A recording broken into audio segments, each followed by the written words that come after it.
Beaucoup de gens attendent qu'on leur dise qu'ils peuvent faire quelque chose.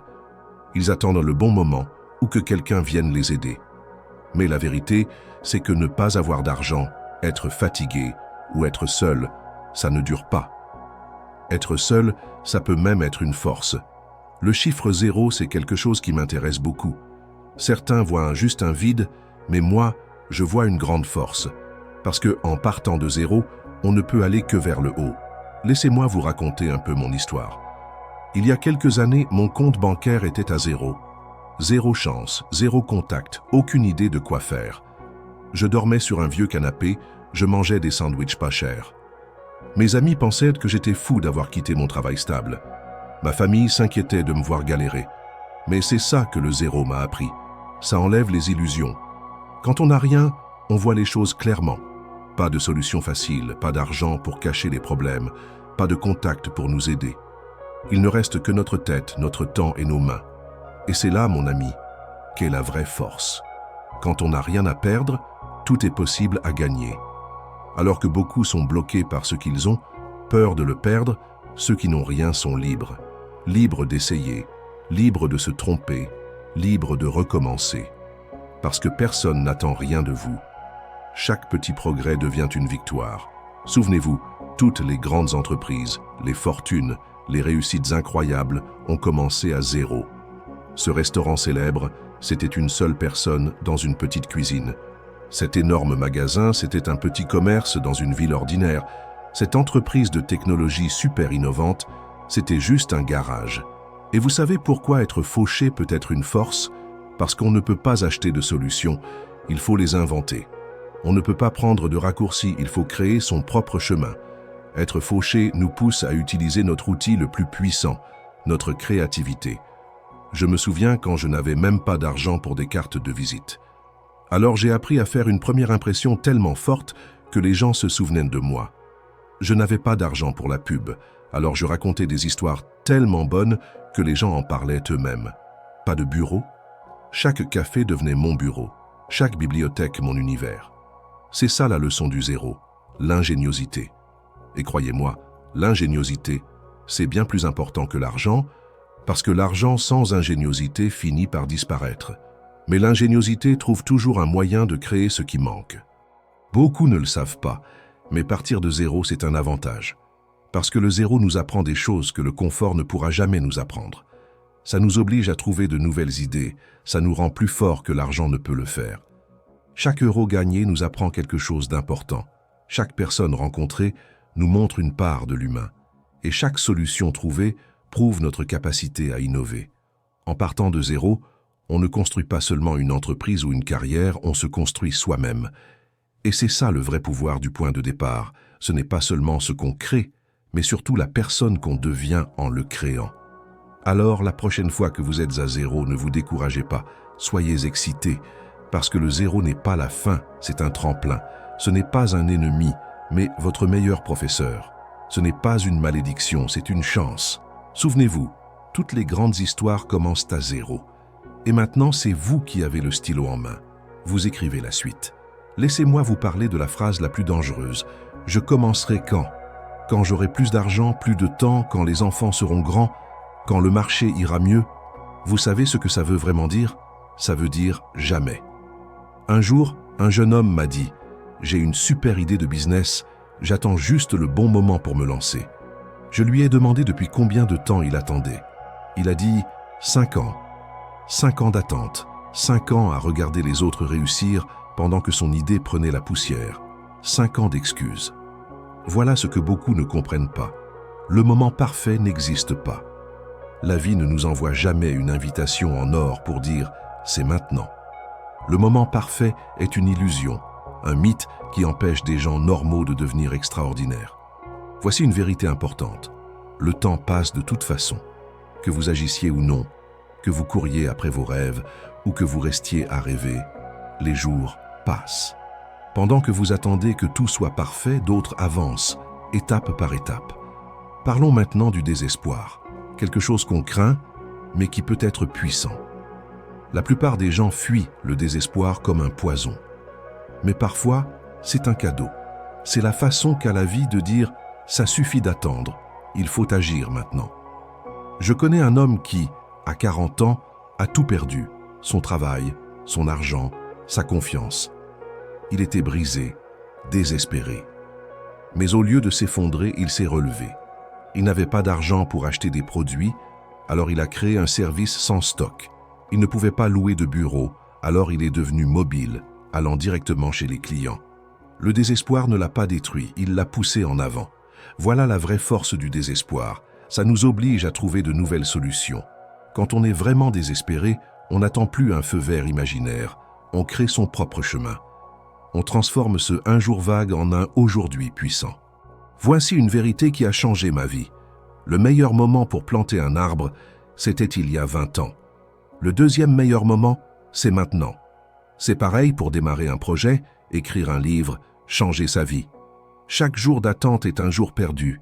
Un jour où quelqu'un d'autre s'améliore, avance, se rapproche de ses rêves. Chaque jour d'attente est un jour qu'on ne rattrapera jamais. Alors, qu'attendez-vous vraiment? Espérez-vous que le moment parfait arrive? Laissez-moi vous dire une chose essentielle. Ce moment parfait, c'est maintenant, ici, à cette minute, à cette seconde. Le temps d'attendre est fini. Le temps d'agir est arrivé. Parce que si ce n'est pas maintenant, alors quand? La vie récompense l'action, pas les intentions. Elle célèbre le progrès, pas la perfection. Et surtout, elle ne donne rien à ceux qui se contentent d'attendre. Votre moment n'est pas en chemin. Il est déjà là. La seule vraie question est, qu'allez-vous en faire? Vous savez ce que la plupart des gens craignent plus que l'échec. Être seul. Ils restent dans des relations toxiques, gardent des amis qui les tirent vers le bas, font des métiers qu'ils détestent. Tout ça pour éviter la solitude. Mais laissez-moi vous dire une vérité importante. Parfois, être seul est exactement ce qu'il faut. Je me souviens d'une nuit où je marchais seul dans mon jardin. Pas de téléphone, pas de conversation, pas de distraction. Juste moi et mes pensées. Et dans ce silence, j'ai entendu quelque chose de précieux, ma propre voix. Pas celle de mes parents me disant quoi faire, pas celle de mes amis projetant leurs attentes, pas celle de la société m'imposant ce que je devais devenir. Seulement moi, ma voix claire, me disant ce que je devais faire. La solitude n'est pas une punition, c'est une préparation. Pensez à un arbre qui pousse au milieu d'une forêt. Il est protégé par les autres, mais cette protection peut l'affaiblir. Maintenant, imaginez un arbre seul sur une colline, battu par le vent, la pluie, brûlé par le soleil. Regardez la force qu'il développe, les racines profondes qui l'ancrent. C'est vous, debout seul, forgeant une force que le confort ne pourra jamais vous donner. Parlons maintenant de la prise de décision. Quand on est seul, quelque chose de beau se passe. On apprend à se faire confiance. Entouré d'autres, c'est facile de se reposer sur leurs avis, leurs conseils. Mais seul, on affine son jugement, on développe sa sagesse, on suit ses instincts. Je connais une femme qui a lancé son entreprise seule. Tout le monde lui disait qu'elle avait besoin d'un associé, d'un investisseur, d'un conseiller. Elle a dit non. Elle a choisi la solitude. Était-ce plus difficile? Évidemment. A-t-elle fait des erreurs? Bien sûr. Mais chaque erreur lui a appris quelque chose. Chaque choix l'a rendue plus forte. Chaque obstacle a construit son caractère. Ce que beaucoup ne savent pas, c'est que la solitude ne signifie pas l'isolement. Elle signifie l'indépendance. Ce n'est pas l'absence de compagnie, c'est la naissance du leadership. Parce que tout vrai leadership commence par la capacité à se diriger soi-même. Quand vous êtes seul, vous ne pouvez accuser personne d'autre pour vos échecs, mais vous n'avez pas non plus à partager la gloire de vos victoires. Vous n'attendez pas la motivation des autres, vous allumez votre propre feu, vous nourrissez votre propre énergie, vous trouvez votre propre pourquoi chaque matin. Pensez-y. Tous les grands inventeurs, les penseurs révolutionnaires, les leaders visionnaires ont dû, à un moment donné, marcher seuls. Croire en une idée que personne ne comprenait, faire confiance à un instinct que tout le monde remettait en question. C'est ça la bénédiction de la solitude. Elle vous oblige à devenir complet, à combler vos manques, à résoudre vos problèmes, à répondre à vos propres questions. Et voici le plus beau paradoxe. Une fois que vous êtes fort seul, vous devenez encore plus exceptionnel avec les autres, parce que vous venez d'un endroit de force, pas de dépendance. Vous choisissez, vous ne subissez pas. Vos compagnons ne sont pas toujours vos sauveurs. Plutôt que de chercher qui viendra vous sauver, souvenez-vous, être seul ne veut pas dire être isolé. Être seul, c'est être non influencé, non dilué, non emprunté, pur. Alors la prochaine fois que vous vous retrouvez seul, ne fuyez pas. Ne remplissez pas ce vide avec du bruit ou la présence d'autrui. Accueillez-le. Parce que dans cette solitude, vous ne passez pas simplement du temps avec vous-même, vous vous façonnez. Et cette version de vous, forgée dans le silence, personne ne pourra jamais vous la reprendre. Laissez-moi vous raconter l'histoire de 2 hommes que j'ai connus. Le premier vivait dans un manoir, avait 3 voitures et beaucoup d'argent à la banque. Le second habitait une petite maison, prenait le bus et vivait simplement. Mais ce qui m'a frappé, c'est que le second homme était en réalité plus riche que le premier. Pourquoi ? Parce qu'il avait compris une vérité profonde. La vraie richesse ne se mesure pas à l'argent sur un compte en banque. Elle se mesure à ce qu'on a dans la tête, dans le cœur et dans son caractère. Voici les 6 richesses que chacun de nous possède, peu importe où il vit, que ce soit dans un appartement luxueux ou un sous-sol modeste. Le temps. Vous avez 24 heures par jour, les mêmes 24 heures que chaque millionnaire ou milliardaire. Ni plus, ni moins. L'énergie. La force physique et mentale pour agir. Certains jours, elle est abondante, d'autres moins, mais elle est là. La créativité. Cette capacité unique à résoudre des problèmes, à voir des opportunités là où d'autres voient des difficultés, à créer quelque chose à partir de rien. Les relations, pas seulement vos proches. Chaque personne que vous croisez peut devenir une porte vers une opportunité. L'esprit, votre capacité à apprendre, à évoluer, à innover. L'esprit est comme un champ. Ce que vous y semez, vous le récolterez. L'intégrité, votre parole, votre honneur, votre réputation, c'est peut-être votre richesse la plus précieuse, car une fois perdue, aucun argent ne peut la racheter. Et ce que beaucoup ne savent pas de ces richesses, c'est qu'elles ne sont pas fixes. Elles peuvent être cultivées, investies, multipliées. Mais elles peuvent aussi être gaspillées, dispersées, perdues. Alors, comment transformer le temps en valeur ? La plupart des gens consomment leur temps. Les personnes qui réussissent, elles, l'investissent. Pensez-y. Quand vous regardez l'heure au travail en attendant la fin de la journée, vous gaspillez votre temps. Mais quand vous apprenez quelque chose, que vous créez des liens, que vous résolvez un problème, vous investissez. Je connais un jeune homme qui travaillait comme agent d'entretien. Chaque jour, en nettoyant les bureaux, il écoutait des enregistrements éducatifs. Pendant que d'autres se plaignaient, lui apprenait. Aujourd'hui, il a une entreprise de conseil florissante. Il n'avait pas plus de temps que les autres. Il avait simplement compris comment le transformer en richesse. Voici une vérité importante sur l'argent. Ce n'est pas l'argent qui est la base de la richesse, mais la création de valeur. Plus vous créez de valeur pour les autres, plus l'abondance viendra vers vous. C'est comme un agriculteur, il sème des graines, il ne récolte pas tout de suite, mais il comprend les saisons de la richesse. Il sait que la récolte viendra tôt ou tard. On dit souvent, les pauvres travaillent pour l'argent, les riches font travailler l'argent pour eux. Mais avant que l'argent ne puisse travailler pour vous, vous devez d'abord travailler sur vous-même. La plupart des gens sont tellement occupés à gagner leur vie qu'ils oublient de construire une vie. Ils sont concentrés sur le prochain salaire et, ce faisant, ils ratent l'occasion de bâtir une vraie richesse. Vous voulez connaître le moyen le plus rapide de devenir riche ? Résolvez de grands problèmes. Plus les problèmes que vous résolvez sont importants, plus vous apportez de valeur et plus la richesse viendra vers vous. Souvenez-vous, le solde de votre compte en banque reflète la valeur que vous avez créée pour les autres. Vous voulez un compte plus rempli ? Créez plus de valeur, résolvez plus de problèmes, aidez plus de gens. Voilà le vrai secret de la richesse. Ce n'est pas ce que vous recevez, mais ce que vous donnez. Pas ce que vous possédez, mais ce que vous devenez. Et voici une chose que beaucoup ne comprennent jamais. Ce n'est pas l'énergie qui crée l'action, c'est l'action qui crée l'énergie. Vous attendez de vous sentir plein d'énergie pour changer votre vie ? Cette énergie n'arrivera jamais en attendant. Elle arrive quand vous sortez de vos habitudes. Laissez-moi vous expliquer ce qui se passe dans votre corps là, maintenant. Vous vous sentez peut-être fatigué, vide, sans motivation. Votre cerveau vous dit « Repose-toi d'abord, change plus tard ». Mais ce n'est qu'un mécanisme de protection. Votre corps veut économiser de l'énergie, rester dans ce qu'il connaît, parce que ça coûte moins cher que l'inconnu. Mais voici ce qui est fascinant dans le corps humain. Il a des réserves d'énergie cachées. Des chercheurs ont découvert que quand un sportif dépasse sa limite, son corps ne s'épuise pas, il produit plus d'énergie.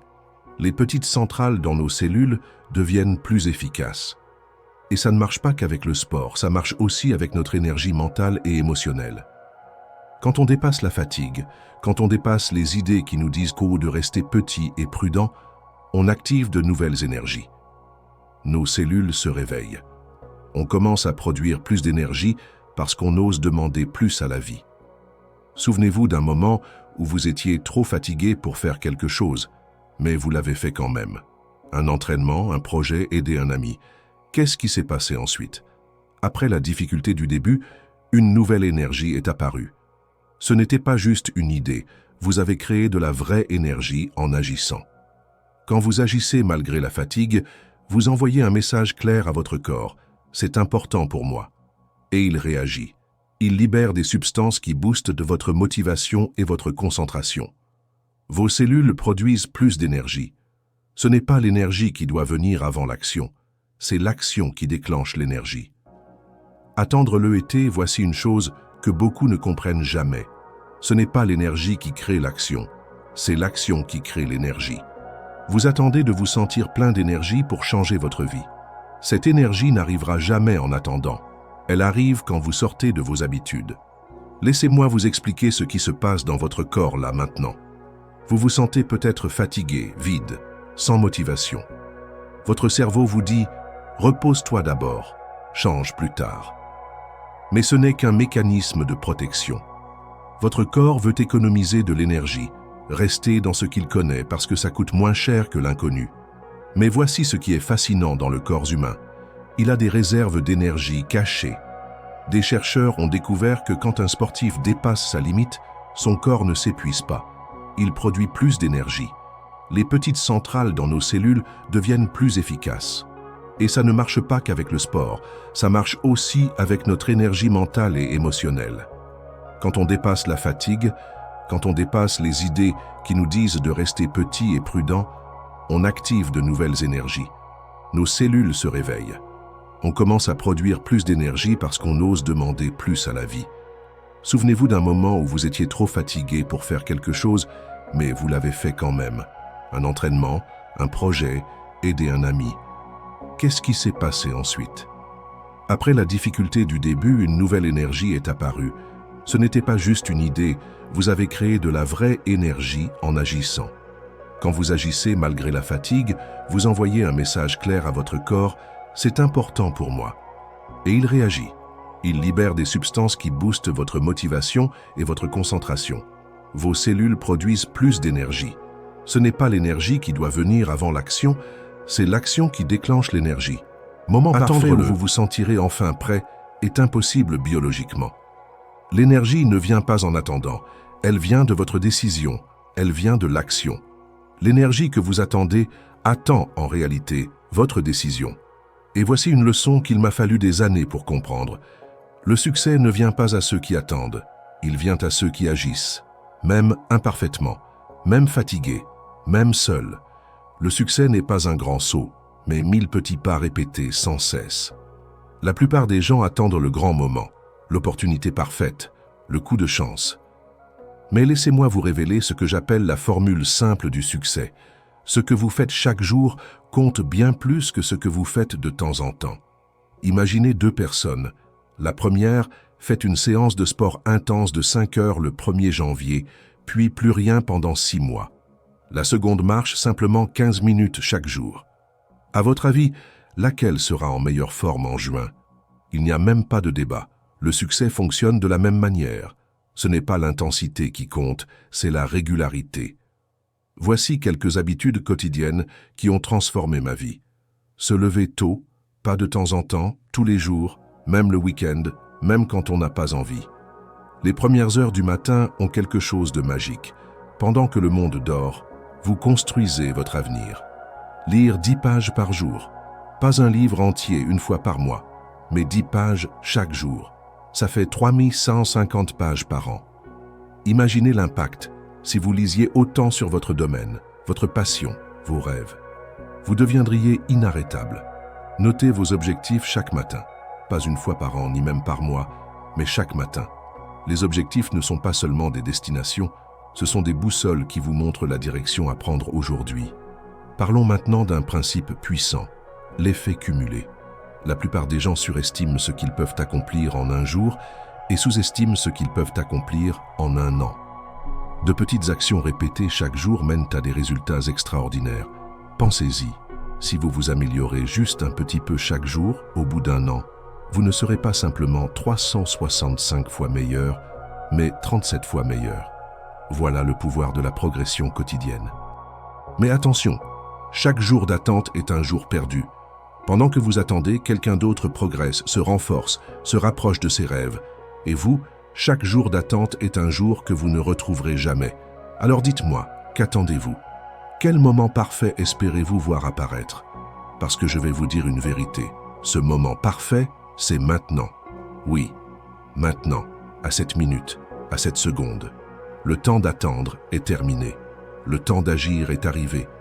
Car si ce n'est pas maintenant, alors quand? La vie récompense l'action, pas l'intention. Elle récompense le progrès, pas la perfection. Et surtout, elle ne récompense jamais l'attente. Ce moment que vous attendez, il n'est pas en chemin, il est déjà là.